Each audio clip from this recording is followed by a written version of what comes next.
जय Hind friends, myself Rohit and welcome to our foot lab classes. आज के इस लेक्चर में हम लोग पढ़ेंगे ब्लड ग्रुपिंग के बारे में, यानी ब्लड ग्रुप क्या होता है, कैसे ब्लड ग्रुप को पहचाना जाता है और कैसे ब्लड ग्रुप किया जाता है। तो ये जानते हैं ब्लड ग्रुप क्या होता है। तो जो ब्लड ग्रुप है, सबसे पहले ये जानिए कि ब्लड ग्रुप किस पे डिपेंड करता है। तो सबसे पहले ये जानिए ब्लड क्या कंटेन करता है। ब्लड, जो ब्लड है सबसे पहले हम ये यानी किस किस से चीज से मिलकर के बना हुआ है, यानी कंपोनेंट्स कौन कौन से ब्लड्स के हैं। तो ब्लड्स का पहला कंपोनेंट्स क्या है, फ्लूइड मैट्रिक्स। Fluid matrix. दूसरा इसका कंपोनेंट क्या है, प्लाज्मा है। और थर्ड कंपोनेंट इसका क्या है, फॉर्म्ड एलिमेंट्स हैं। Formed elements.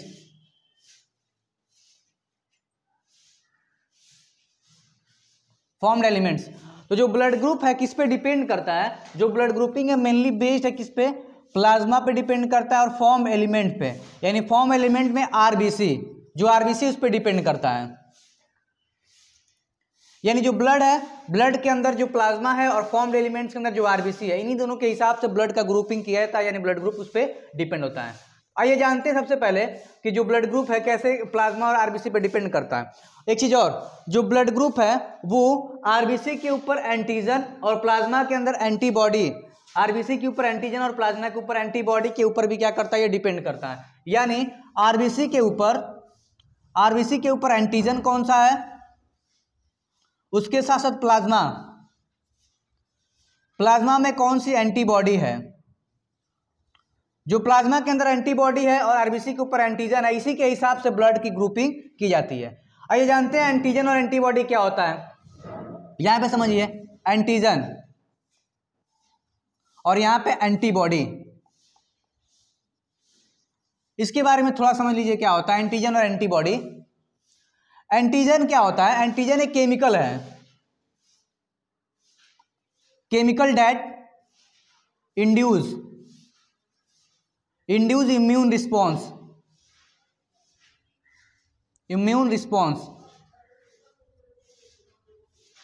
यानी एक ऐसा केमिकल है जो क्या करता है, आरबीसी के ऊपर प्रेजेंट होता है, जो इम्यून रिस्पॉन्स में क्या करता है, हेल्प करता है। उसके साथ एंटीबॉडी क्या होती है, एक प्रोटीन होती है। एंटीबॉडी क्या एक प्रोटीन है जो क्या करता है, और केमिकल के जो एंटीजन जो है, यानी जो केमिकल उसके हिसाब से क्या करता है, ये उसके अगेंस्ट, उसके अकॉर्डिंग क्या करता है, ये एंटीबॉडी क्या करता है, उसके अगेंस्ट क्या करता है, रिस्पॉन्स करता है, रिस्पॉन्स टू एंटीजन। यानी जो केमिकल है जो इंड्यूस कर रहा है रिस्पॉन्स, जो केमिकल है एंटीजन जो प्रेजेंट है, उसके हिसाब से बॉडी के प्लाज्मा के अंदर क्या बनती है, एंटीबॉडी बनती है, जिसको हम लोग प्रोटीन मानते हैं। और ये जो एंटीबॉडी है मिलकर क्या करती है, इम्यूनिटी को क्या करती है, ये बूस्ट करती है, और जो भी फॉरेन पैथोजन आते हैं उनसे लड़ने में क्या करती है, हेल्प करती है। तो ये था एंटीजन और एंटीबॉडी। जो एंटीजन है आरबीसी के ऊपर प्रेजेंट है और एंटीबॉडी प्लाज्मा में प्रेजेंट होता है, इसी के हिसाब से ब्लड की ग्रुपिंग की जाती है। अब आइए समझते हैं कि ब्लड ग्रुपिंग कैसे होती है।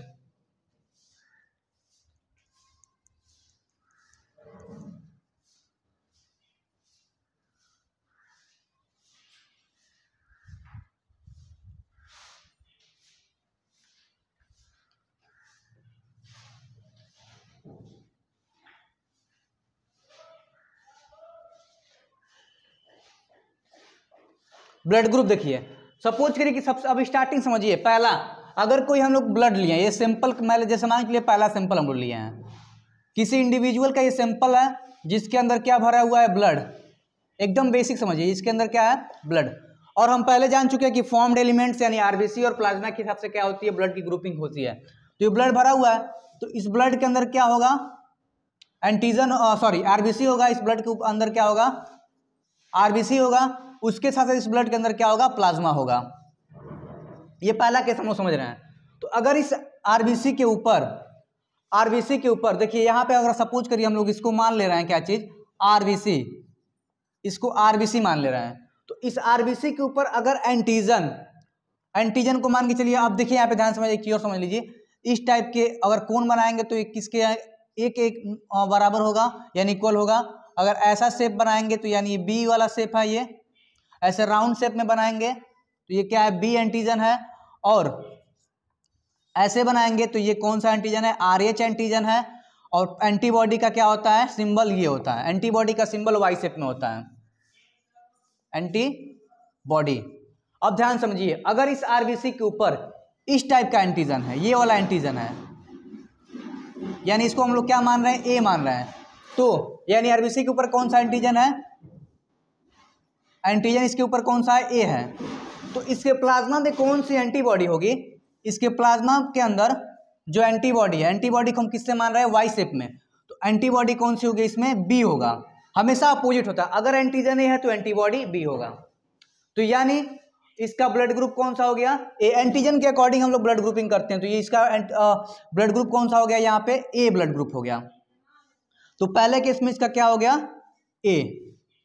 अब आते हैं हम लोग दूसरे केस में, अगर यहाँ पे किसी इंडिविजुअल का ब्लड लिए हैं, सेम उसी तरह केस होगा, इस इंडिविजुअल के अंदर सबसे पहले क्या होगा, आरबीसी होगा, और क्या होगा इसके अंदर, आरबीसी के अंदर क्या होगा, उसके बाद क्या होगा, प्लाज्मा, क्योंकि और भी सारी चीजें होंगी तो हमको इसी समझना है। तो अगर इस आरबीसी के ऊपर, यहाँ पे ध्यान समझिए, अब अभी हम लोग आरबीसी ले रहे हैं, इसको आरबीसी मान रहे हैं, इस इंडिविजुअल के आरबीसी के ऊपर अगर इस वाले शेप का यानी बी शेप का एंटीजन है, ये एंटीजन कौन से शेप का है, क्योंकि इसको हम लोग किसके अकॉर्डिंग दिखाए हैं, बी शेप में, और इसको ए शेप में, और इस तरह का बनाएंगे तो आरएच एंटीजन होगा, और ये वाई क्या है, एंटीबॉडी है। तो अगर इस आरबीसी के ऊपर इस वाले शेप का यानी बी एंटीजन है, यानी एंटीजन इस पे कौन सा है, एंटीजन कौन सा है, बी, तो इसके अंदर जो एंटीबॉडी बनेगी वो कौन सी होगी, ए बनेगी, यानी हमेशा अपोजिट बन रही है। तो आरबीसी क्या है, इसमें क्या बन जा रहा है, आरबीसी के ऊपर एंटीजन कौन सा है, बी, तो प्लाज्मा के अंदर एंटीबॉडी कौन सा, ए, तो इस टाइप के ब्लड ग्रुप को कौन सा बोलते हैं हम लोग, इसको हम लोग बोलते हैं बी, बी ब्लड ग्रुप, क्योंकि एंटीजन पे डिपेंड कर रहा है, ये एंटीजन इसमें कौन सा था, बी। अब आइए तीसरे केस में, सॉरी तीसरे केस से समझिए,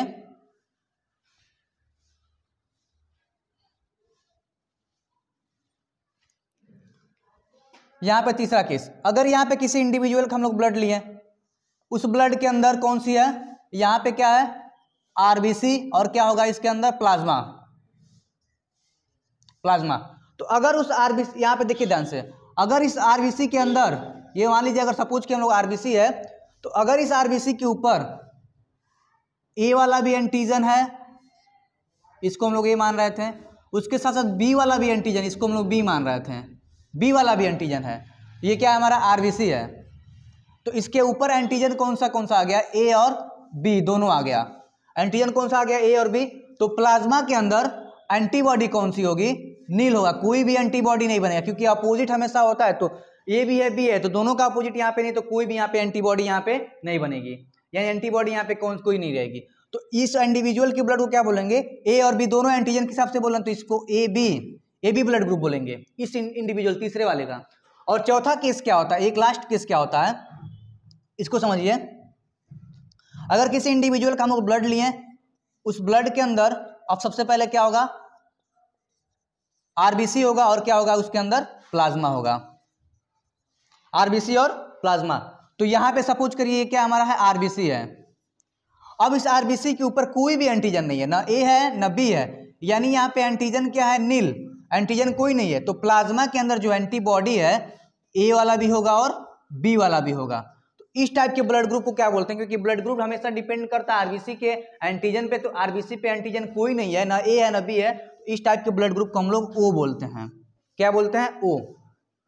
अब देखिए, अब यहाँ पे तो हो गया वो तक हो गया, अब यहाँ पे एनसीईआरटी के बुक में सबसे पहले उस टेबल को समझने से पहले हम लोग ये समझेंगे कि एक आरएच फैक्टर होता है, जिसको क्या बोलते हैं, आरएच फैक्टर के हिसाब से रिसस मंकी के अंदर एक एंटीजन पाया जाता है जिसको आरएच बोलते हैं, उसके हिसाब से और ब्लड ग्रुपिंग किया जिसको बोलते हैं आरएच फैक्टर, यानी अगर आरएच पॉजिटिव नेगेटिव ब्लड सुने होंगे तो उसको जानिए क्या होता है, ध्यान समझिए, अगर ब्लड ग्रुप के अंदर यानी इस आरबीसी के ऊपर एक रिसस मंकी है जिसके अंदर क्या होता है, उसके आरबीसी में, यहाँ समझिए, रिसस मंकी के आरबीसी में एक अलग टाइप का एंटीजन मिलता है जिसको इस शेप से हम लोग दिखाए थे स्टार्टिंग में, जिसको क्या बोलते हैं, आरएच एंटीजन बोलते हैं, आरएच एंटीजन बोलते हैं, आरएच एंटीजन। तो अगर ये एंटीजन आरएच एंटीजन प्रेजेंट रहेगा तो उस ब्लड को पॉजिटिव बोलेंगे, और अगर ये एंटीजन नहीं प्रेजेंट होगा तो क्या बोलेंगे, उसको नेगेटिव बोलेंगे। तो यहाँ समझिए, अगर यहाँ पे एंटीजन, अगर आरबीसी के ऊपर, यहाँ पे आरबीसी है तो यहाँ पे मान लीजिए इसके ऊपर एंटीबॉडी ए वाला था, तो अगर इसके साथ साथ इसके ऊपर ये भी एंटीजन होगा, आरएच एंटीजन भी होगा, तो इसको हम लोग क्या बोलेंगे, ए पॉजिटिव बोलेंगे, इसको क्या बोलेंगे, ए पॉजिटिव ब्लड, ए पॉजिटिव। लेकिन अगर ये एंटीजन नहीं होगा, केवल यही वाला एंटीजन होगा, तो उसको क्या बोलेंगे हम लोग, ए नेगेटिव बोलेंगे। आई होप यहां तक आपको समझ में आ रहा है।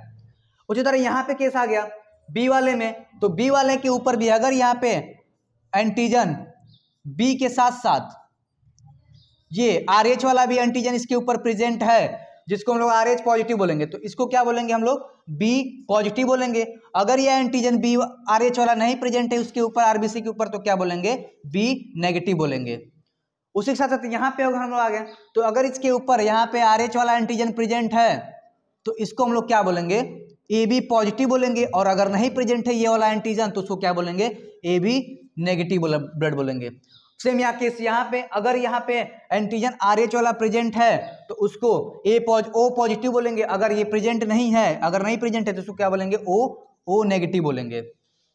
यहाँ समझ लीजिए O क्या बोलेंगे, इसको नेगेटिव। तो इस तरह से RH फैक्टर यानी रीसस मंकी के ऊपर जो RBC है उसके ऊपर एक स्पेशल टाइप की एंटीजन होती है, इसको RH बोलते हैं। अगर वो RH ब्लड के RBC के ऊपर प्रेजेंट है तो RH पॉजिटिव होगा, ब्लड पॉजिटिव होगा। अगर नहीं है तो क्या होगा, उसको नेगेटिव। सपोज करिए A वाला ब्लड है, उसके ऊपर अगर एंटीजन RH वाला भी है तो A पॉजिटिव, अगर A के ऊपर एंटीजन RH वाला नहीं है तो उसको क्या बोलेंगे, नेगेटिव बोलेंगे। उसके साथ साथ NCERT के बुक में एक टेबल दिया गया है, उस टेबल को भी समझ लीजिए थोड़ा जल्दी से।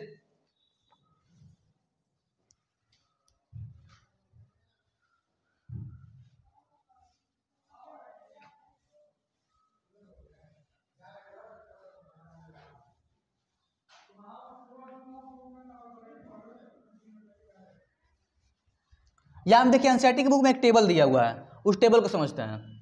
तो सबसे पहले यहां पे क्या दिया हुआ है, ब्लड ग्रुप दिया है। उसके बाद से एंटीजन ऑन आरबीसी, आरबीसी के ऊपर एंटीजन कौन सा है। उसके साथ साथ क्या दिया है, एंटीबॉडी इन प्लाज्मा, प्लाज्मा के ऊपर कौन सी एंटीबॉडी है।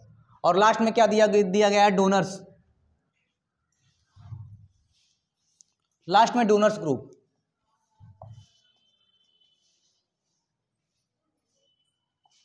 डोनर्स ग्रुप, डोनर्स ग्रुप दिया हुआ है, यहां तक समझिए। तो अगर मान के चलिए यहां पे हम लोग ब्लड ग्रुप कौन सा ले रहे हैं, ए ले रहे हैं, तो उसके एंटीजन कौन सा होगा, ए ही होगा। पहले जान चुके हैं, पहला केस यहाँ पे एंटीजन ही होगा। तो उसके एंटीबॉडी यानी प्लाज्मा के अंदर कौन सी एंटीबॉडी होगी, तो बी होगी। और ब्लड ग्रुप इसका कौन सा होगा, सॉरी यहाँ पे ब्लड ग्रुप ही है, तो उसके एंटीजन कौन सा होगा, ए। और एंटीबॉडी में प्लाज्मा के अंदर एंटीबॉडी कौन सी होगी, बी। और कौन कौन इस ए वाले को डोनेट कर सकता है ब्लड, तो कौन कौन डोनेट कर सकता है, ए वाला डोनेट कर सकता है और ओ वाला डोनेट कर सकता है। ये तो पहला केस हो गया। दूसरा केस अगर हम लेते हैं, अगर यहाँ पे ब्लड ग्रुप कौन सा है, बी, तो उसके एंटीजन कौन सा होगा, बी। और एंटीबॉडी कौन सी होगी, ए। प्लाज्मा के ऊपर एंटीबॉडी कौन सी होगी, ए। और कौन कौन इसको डोनेट कर सकता है, तो बी डोनेट कर सकता है और ओ डोनेट कर सकता है। उसके साथ साथ तीसरे केस पे हम लोग देखा जाए, तीसरे केस में क्या होता है, अगर हम लोग ब्लड ग्रुप कौन सा ले रहे हैं, ए बी ले रहे हैं, तो इसके ऊपर एंटीजन कौन सा होगा, ए भी होगा और बी भी होगा। लेकिन एंटीबॉडी प्लाज्मा में कोई नहीं होगी, क्योंकि अपोजिट बनते दोनों है, तो दोनों के अपोजिट कोई नहीं बन पाएगा, तो यहाँ पे नील होगा। और यहाँ पे कौन कौन इसको डोनेट कर सकता है, तो ए बी भी डोनेट कर सकता है, उसके साथ साथ बी भी डोनेट कर सकता है इसको, ओ भी डोनेट कर सकता है, और उसके साथ साथ ए बी इसको डोनेट कर सकता है। लास्ट केस हमारा चौथा केस कौन सा, ओ है। तो अगर इसके ऊपर सॉरी एंटीजन इसके ऊपर कौन सी होगी, नील होगा, कोई भी एंटीजन नहीं होगा। लेकिन इसके अंदर एंटीबॉडी कौन सी होगी, एंटीबॉडी जो है इसके अंदर ए भी होगा और बी भी होगा। और कौन कौन इसको डोनेट कर सकता है, केवल ओ डोनेट करेगा। तो इस हिसाब से क्या समझ में आ रहा है कि जो ओ वाला ब्लड ग्रुप है सबको डोनेट कर दे रहा है। इसीलिए हमेशा जो ओ वाला है यूनिवर्सल डोनर्स होता है, और जो ए बी है, ए बी वाला सबसे ब्लड अपना ले रहा है, तो इसको क्या बोलते हैं, यूनिवर्सल रिसिपिशिएंट्स बोलते हैं। रिसिपिशिएंट्स बोलते हैं यानी रिसिप्टर्स है, ये यूनिवर्सल रिसेप्टर्स है, किसी से भी क्या कर सकता है, ये रिसिप्ट कर सकता है ब्लड ग्रुप, अपना ब्लड अपना ले सकता है। लेकिन ओ जो है सबको डोनेट कर सकता है, लेकिन किसी केवल वो ओ से लेता है। इस टाइप से होता है ब्लड ग्रुपिंग। आई होप ये लेक्चर आपको समझ आया होगा, और अगर ये लेक्चर आपको समझ आया तो प्लीज इसको लाइक, सब्सक्राइब, शेयर जरूर करें। Thank you.